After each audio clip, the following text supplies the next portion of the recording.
ருத்திகா பாப்பாவை எப்போ நான் ஸ்கூல்ல சேர்த்த போறீங்க அப்படின்னு சொல்லி நிறைய பேர் கேட்டுட்டு இருக்கீங்க. அந்த அப்டேட் நான் கூடி சீக்கிரம் கொடுத்துறேன். ஸோ அதுக்கு முன்னாடி ருத்திகா பாப்பாவை ஜாலியா டூ வீலர்ல கூட்டிட்டு போகணும்ல. என்ன டூ வீலர் வாங்க போறோம், என்ன கலர் வாங்க போறோம் அப்படிங்கறத இன்னைக்கு இந்த வீடியோவில். அது இல்லாமல் இன்னைக்கு வந்து பார்த்தீங்கன்னா அட்வான்ஸ் போட்டு வர போறாங்க. இன்னும் 2 days கழிச்சு வண்டியை வீட்டுக்கு கொண்டு வர போறோம்.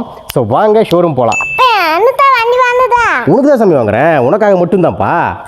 என்னையா ஓவரா பேசுறானே தவிர பாம்ப வெளிய விட மாட்டேங்கிறானயா. யோ காலையில இருந்து இதே தான் சொல்லிட்டு இருக்க. ஆக்சுவலா இந்த டூ வீலர் வந்து பாத்தீங்கன்னா எனக்கு வாங்குறனா இல்ல ரீதாவுக்கு வாங்குறமா அப்படிங்கிற விஷயத்தை மறக்காம கமெண்ட்ல சொல்லிடுங்க. என்ன கலர் வாங்கலாம், என்ன பைக் வாங்கலாம் அப்படின்னு சொல்லிட்டு சுத்தி பாத்துட்டு இருக்கேங்க. சரி யமஹா கம்பெனி பைக் வாங்கிடலாம் அப்படின்னு சொல்லிட்டு பிளான். ஓகே கலர்ல சூஸ் பண்ணியாச்சு. நான் டெஸ்ட் டிரைவ் பாக்குறேன் பாத்தீங்களா, அந்த வண்டி கிடையாது நாங்க சூஸ் பண்ண கலர். ஜஸ்ட் ஓட்டி பாக்குறேன் அவ்வளவுதான். என்ன கலர் எடுத்தா சூப்பரா இருக்கு அப்படிங்கிற விஷயத்தை மறக்காம கமெண்ட்ல சொல்லிடுங்க. பாப்பா உட்கார வச்சு ஓட்டிட்டு போனா கம்ஃபர்டபுளா இருக்கும்னு சொல்லி பார்த்து எடுத்தங்க. ஏன்னா பாப்பாவுக்காக தான் வாங்குறோம், ஸ்கூல் கூட்டிட்டு போகணும். பாப்பாவோட ஸ்கூல் கெட்டப்புக்கு நிறைய பேர் வெயிட்டிங், அதையுமே அப்டேட் பண்ணிடுறேன். ஓகே அட்வான்ஸ் பணத்தை எழுதி செக்க கையில கொடுத்துட்டேங்க. இன்னொரு 1 or 2 days வந்து பாத்தீங்கன்னா போயிட்டு பைக் எடுத்து வீட்டுக்கு வரதா. இந்த நிமிஷம் மறக்காம ஒரு லைக் தட்டி விட்டுருங்க. பை.